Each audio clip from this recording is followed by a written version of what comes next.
예수님이 고난당하실 일들을 이제 아주 구체적으로 고지를 하십니다.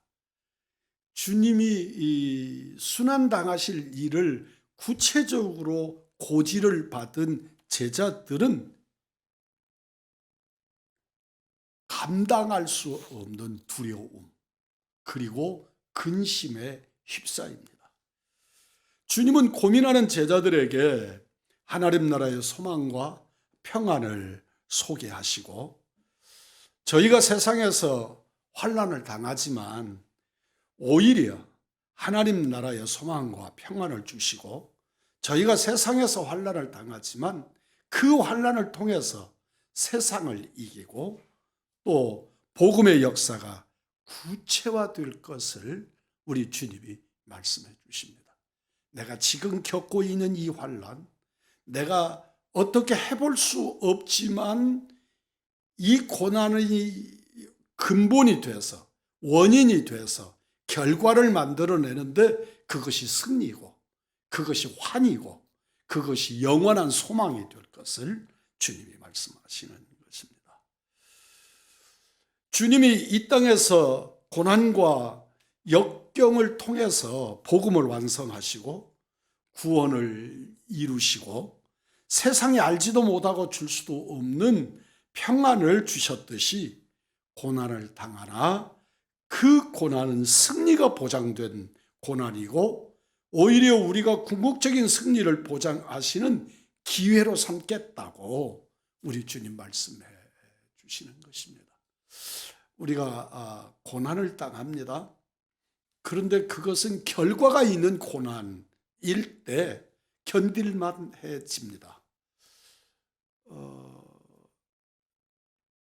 오늘의 이 시대가 아니고 박정희 대통령의 통치가 그냥 아주 극을 달할 때 군에 제가 입대를 했습니다. 그런데 입대를 할 때 어떤 마음이 드느냐면, 내가 이 훈련을 마치고 민간인이 될 수 있을까? 그런 막연한 두려움, 그런데 내가 제어 못하는 두려움이 제게 쏟아졌습니다. 그래서 군대를 가면서 우리 동네도, 우리 시골 동네도 이렇게 동구밖에 나와서 멀리서 한 바퀴 돌아보기도 하고, 이런 우리 어머니 사진도 하나 챙기고 이러면서 군대에 갔습니다. 다시 그 땅에 못 돌아올 것 같은 그런 불안한 심리가 제 안에 들어왔기 때문이지요. 그때는 월남전이 막 끝나는 때이기도 하고 국가 정세가 아주 불안하던 그런 시절이기도 하고, 하여튼 제가 갖는 그런 그 독특한 마음이 제게 있었습니다. 그런데 하여튼 훈련을 잘 받았고 감당했고, 그리고 우리 부모님을 제가 훈련소 수료하는 날 수료 현장에서 저희 부모님 두 분이서 이렇게 들어오는 것을 제 눈으로 보면서, 내가 이렇게 끝낼 수 있는 훈련이었구나, 이렇게 마무리할 수 있는 훈련이었구나 하는 생각을 가졌던 때가 있어서요. 그 감격이 정말 남달랐던 그런 때가 있습니다. 그리고 그 다음부터 군대 생활을 하는 것은 훈련소보다 몇 배나 더 어렵고 힘이 드는 그런 생활을 하면서도 그런 두려움이 제게 없어졌어요. 왜 그러냐면 나는 제대할 것이고, 이건 시간은 지나갈 것이고, 이건 마무리될 거라는 생각을 했기 때문이지요. 우리가 이 땅에서 그리스도인이기 때문에 당하는 환난이 있어요. 우리가 그리스도인으로 살기 때문에 겪어야만 하는 일들이 있어요. 우리 예수님이 십자가에 달려 돌아가시는 그 과정도 이미 이겨놓으신 싸움을, 그러나 주님은 한 발 한 발 겪어 가셔야만 했던 순환의 과정입니다. 그런데 우리 주님은 우리에게 말씀합니다. 환난을 당하지만 담대하라. 환난을 당하지만 담대해라. 이유는 간단합니다. 내가 이겼기 때문이고 너희들도 이길 것이기 때문이다. 우리가 어떤 보장이 없어도, 어떤 결론에 미리 아는 결론이 없어도 우리는 그 고난의 길을 가야만 하는 사람입니다. 필연적으로 가야만 하는 사람들입니다. 여러분이 아무리 발버둥을 쳐도 우리는 이 땅에 태어난 이상 어느 한순간에는 생명이 나를 떠나고 세상을 떠나 죽음이라고 하는 과정을 겪어야만 합니다. 아무도 겪어보지 돌아온 사람이 없는 죽음의 과정입니다. 원하든지 원하지 않든지, 하나님의 나라를 준비했든지 준비해 놓지 않았든지 간에 누구나 갑니다. 그런데 우리는 그 일에 대하여 남달리 당당할 수 있습니다. 왜냐하면 주님이 이겨놓으신 것이고, 주님이 부활해 놓은 것이고, 우리 주님이 우리 보고 당당하라고 말씀하시니까, 내가 책임진다고 말씀하시니까 우리는 그 과정을 믿고 나가는 것입니다. 어느 가정에 가서 제가 신방 가서 드린 말씀인데, 교회에서 저하고 일을 같이 했던 한 목사님이 며칠 전에 세상을 뜨셨습니다. 그런데 이분이 저는 연합사업을 내려놓은 지가 벌써 수년이 되고 그 연합사업에, 교계 연합사업에 나가지 않는데 그분은 계속해서 그 일을 하고 계십니다. 근데 이분이 어느 날 그 연합사업을 하는 책임진 한 목사님에게, 행정을 책임지는 목사님에게 전화를 해서 내 하는 얘기를 좀 잘 받아두라고, 받아 적어 놓으라고. 그런데 받아 적을 상황이 아니고 목사님이 하시는 말씀이 하도 당황스러운 말씀을 하셔서, 근데 그분이 하시는 말씀이 내가 오래 못 살 것 같다. 지금은 병원에 있지만 퇴원 못 할 것 같다. 근데 보기에는 더 좋아지고, 그래도 그렇게 말씀을 하시면서 당신 장례식에 누구누구 목사님 설교시키고 누구누구 목사님 조사시키고, 사회는 내가 원로 목사님이신데 내가 섬기던 교회 목사님이 하고, 그러면서 장례식 순서를 당신이 다 짜가지고 그걸 말씀을 하시는 거예요, 전화로. 그러니까 처음에 당황스러워서 이 목사님 그게 무슨 말씀이시냐고 이제 나오셔야지요. 그러니까 아니, 그러면 목사님 다시 말씀해 주십시오. 그래서 핸드폰에다 녹음을 했는데 녹음한 내용을 저에게 들려주는 겁니다. 그러니까 그 사무총장 목사님이 그 어른에게 어떻게 이러실 수 있습니까? 하고 말할 때 그 목사님이 그에게 해주는 말을 녹음으로 제가 들었습니다. 이게 구원받은 자의 특권이라. 구원받은 자, 하나님 나라를 부여잡은 자들이 누리는 특권이라고 말씀하고 있는 겁니다. 구원받은 자가 누리는 특권이다. 그러니까 죽음의 문제를 앞에다 놓고 정말 세상에 대해서 어떤 욕심도, 어떤 미련도, 어떤 욕구도 존재하지 않는다. 이렇게 평안하고 주님께서 그저 기대하는 바는 고통스럽지 않게 아버지 품 안에 안겼으면 좋겠다. 그 일을 위해서 기도해달라. 이분이 놀란 거죠. 이분이 놀란 거예요. 반대로 놀란 거예요. 돌아가시는 분은 아주 차분하게 하나님께 감사한다 이렇게 하고 했는데, 그 내용을 받아든 사무총장이라는 사람은 이 일을 어찌 해야 될까 모르니까 이분이 어떤 분에게는 살아계실 때, 어떤 분에게는 돌아가신 후에 그 녹음한 내용을 그대로 다 보내드린 거죠. 그래서 놀라운 것은 그분이 장례식을 치르는데, 그리고 불과 며칠 만에 사흘 나흘 만에 돌아가셨어요. 돌아가셨는데 이분 장례식에 그 순서 맡은 사람이 한 명도 안 빠지고 다 온 거예요. 그 중에는 외국에 나가 계신 분도 계셨는데 그분이 녹음으로 그렇게 망자가 살아 계실 때 그 입으로 누가 무슨 순서 맡겨서 그분 오셔서 해달라고 말씀드려라. 그러는데 어떻게 안 오느냐. 그리고 미국에서도 오고 가족이 아닌데도 그렇게 해서 그분 장례식을 그분이 입으로 말한 사람들이 다 와서 한 명도 빼놓지 않고 다 와서 장례식에 자기 책임을 다 했노라고. 그리고 그 녹음을, 긴 녹음을 저에게 틀어줘요. 저하고도 아주 깊은 관계를 맺고 지냈던 목사님이셨기 때문에.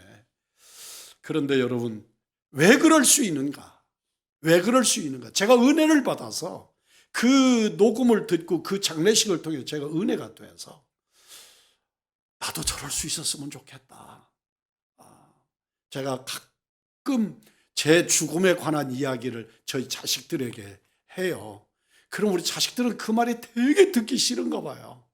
그런 소리 좀 하지 말라고 저보고 그러는데, 어떤 때는 진심이고 어떤 때는 장난스러이 그렇게 하기는 하지만 나도 그랬으면 좋겠다 하는 생각을 가지게 된단 말이에요. 어떻게 그럴 수 있는가? 그것은 구원받은 자가 갖는 당당함, 하나님의 나라를 소유한 자가 누리는 그 믿음의 당당함이 그럴 수 있게 되었다. 우리 주님이 우리들 보고 뭐라고 하신다? 담대하라. 담대하라. 환난을 당하고 있지만 담대하라고 말씀하십니다. 주님이 우리와 영원히 그리고 언제든지 함께 하실 것이기 때문에 우리를 향하여 담대하라고 말씀합니다. 우리 한번 따라서 하십시다. 내가 너와 함께하니 환난을 당하나 담대하라. 아멘. 그것이 건강의 문제든지 물질의 문제든지 인간관계의 문제든지 사업의 문제든지 그 어떤 문제이든지 내가 너와 함께 한다. 이유는 간단합니다. 주님이, 우리 하나님이 나와 함께 하신다.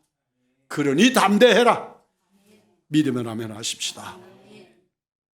그리스도 안에 있으면 환난이나 걱정이나 고난이 없는 것이 아니고 환난 중에 능히 이길 수 있는 힘을 주시고 걱정을 평안으로 바꿀 수 있는 힘을 주셔서 고난보다 더 큰 기쁨을 주시고 누릴 수 있도록 역사하시기 때문에, 그럴 것을 믿기 때문에 담대하라고 말씀합니다. 환난을 당하는 사람이 담대하려고 하면 그럴 만한 충족 조건이 있어야 돼요. 이 환난이 나를 무너뜨리지 못한다는 확신이 있거나, 또는 충분히 지금은 어렵지만 내가 기어이 이길 수 있다거나, 또는 이 일을 통해서 정말 이보다 더 큰 굉장한 일을 이루어낼 수 있다거나 어떤 확신이 내게 있어야 된단 말이에요. 주님은 우리에게 능히 현실을 이길 뿐만 아니라 내일을 만날 수 있는 비전까지를 더해 주십니다. 그러므로 환난 중에 있다고 해서 두려워하지 말고 오히려 정면 돌파해서 승리의 깃발을 세우시기를 주님의 이름으로 축복합니다. 이 말씀은 애연인 동시에 예약된 승리의 선언이기도 합니다. 그리고 주께서 십자가상에서 다 이루었다. 참 놀라우신 말씀이지요. 결단코 평범할 수 없는, 이분이 십자가에 매달려서 고통의 그 단발마의 외침만으로도 다 감당 못할 그 악한 상황 속에서 다 이루었다고 말씀하시고 완성하시고 성취하십니다. 그 본문 후에 우리 예수님에게 겟셋마네 기도의 승리와 원수들에게 체포당하시고 고난받으실 일과 갈보리 언덕의 십자가의 죽음과 장사진의 당할 일들이 줄줄이 뒤에 있는 겁니다. 그런데 그 일들을 주님이 다 아시고 미리 아시고 우리 주님은 이루었다고, 이겼다고 주님이 말씀하십니다. 예수님은 이런 미래의 일들이 남아 있음에도 불구하고 승리의 개성과 같은 선언을 하시는 것은 신령한 예언인 동시에 헌신과 순종에 대한 비장한 각오의 메시지입니다.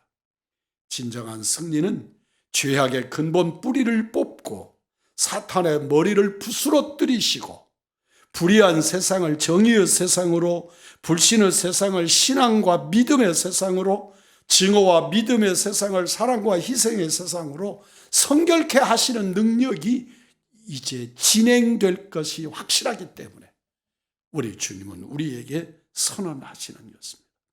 우리 예수님은 십자가에 달리셔서도 원수들을 향하여 격분하지 않으십니다. 원망하지 않으십니다. 심지어 사탄 마귀를 향하여 저주도 하지 않으십니다. 오히려 그들을 위하여 기도하십니다. 말씀입니다. 우리 한번 따라서 하십시다. 저들이 하는 것이 무엇인지를 몰라서 그러하오니 저들의 죄를 용서하소서. 이 우리 주님이 십자가에서 하신 기도입니다. 그들에 대한 세상을 마무리하시는 우리 주님에게 여한이 없으시도록 다 이루신 것입니다. 이기신 것입니다. 그리고 그분 가슴에서 우러나오는 것이 있는데 다 이기시고 완성하시고, 그리고 우리 주님이 우리에게 말씀하시는 것이 있는데 저들의 죄를 용서해 주십시오. 자기들이 지금 하고 있는 일이 무엇인지도 모르고 저 짓들을 합니다. 그러니 주님이 용서해 달라고 용서와 화해의 기도를 드리고 계시는 것입니다. 주님은 최대의 승리자오 최후의 승리자이십니다. 누가 우리 예수님을 보고 승리자라고 생각했겠어요? 누가 예수님의 십자가를 바라보면서 저것은 최후의 승리자의 퍼포먼스다, 그렇게 이해할 사람이 누가 있었겠어요? 해산하는 산모는 죽음 같은 해산의 고통을 해산 후에 금방 잊어버린답니다. 그 고통 때문에 죽는데, 그냥 죽음 같은 고통이다가 아니라 실제로 그 고통으로 죽는단 말이죠. 그런데 아이를 해산을 하고 나면 그 고통을 그 순간에 잊어버린다는 거예요. 그 순간 그 고통이 끝남과 함께 그 고통을 잊어버린다는 거예요. 그리고 기뻐하고 행복해하는 것은 그 귀한 생명을 얻은 기쁨이 해산의 고통보다 값지고 크기 때문입니다. 그걸 잊어버리니까 둘째를 낳고, 그걸 잃어버리니까 셋째를 낳고 자녀를 더 낳을 수 있다는 것입니다.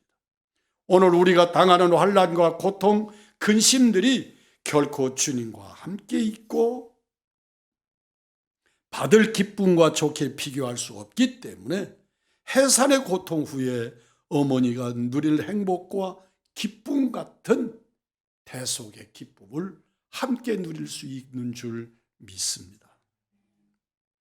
우리 주님이 우리를 보고 이겼다고 말씀을 하시고 담대하라고 말씀하시는 것은 그 환난이 끝이 아니고 그 환난 결과, 그 환난 후에는 승리가 있기 때문입니다.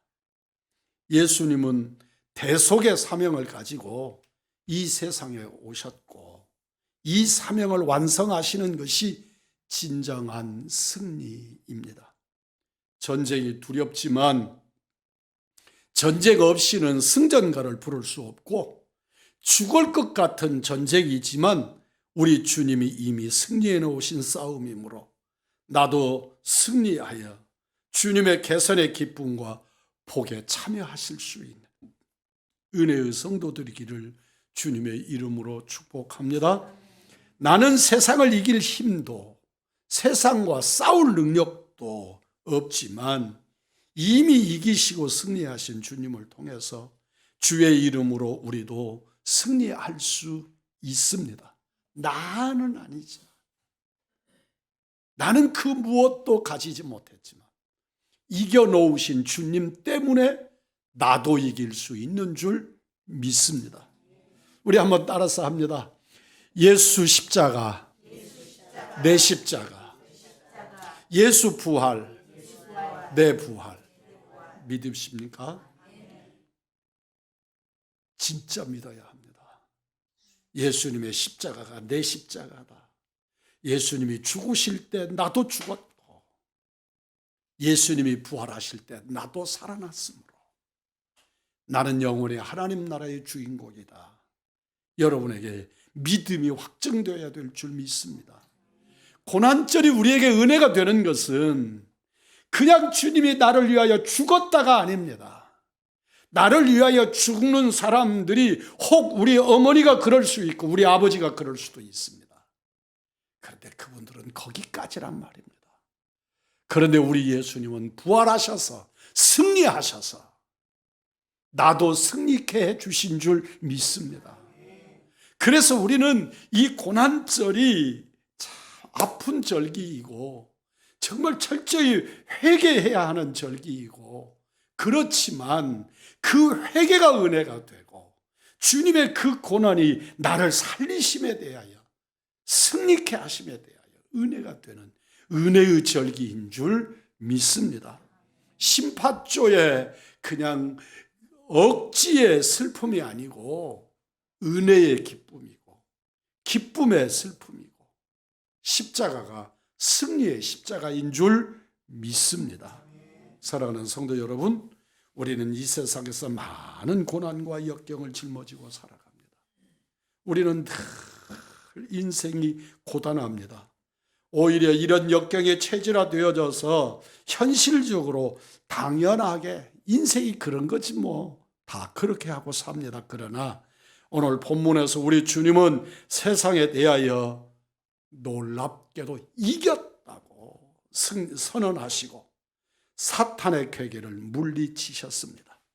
우리 주님은 승리하셨고 우리에게 구원을 받을 새로운 이름이 되셨고 면류관이 되셨고 영생을 완성하셨습니다. 우리도 주 안에서 참된 평안과 소망을 가지고 주님이 이기신 세상과 사탄을 향하여 주님이 세상을 이기었으므로 나도 주 안에서 세상을 이긴다고 선언하시는 성공적인 승리의 신앙인들이 다 되시기를 십자가에서 이기신 우리 주 예수 그리스도의 이름으로 축복합니다.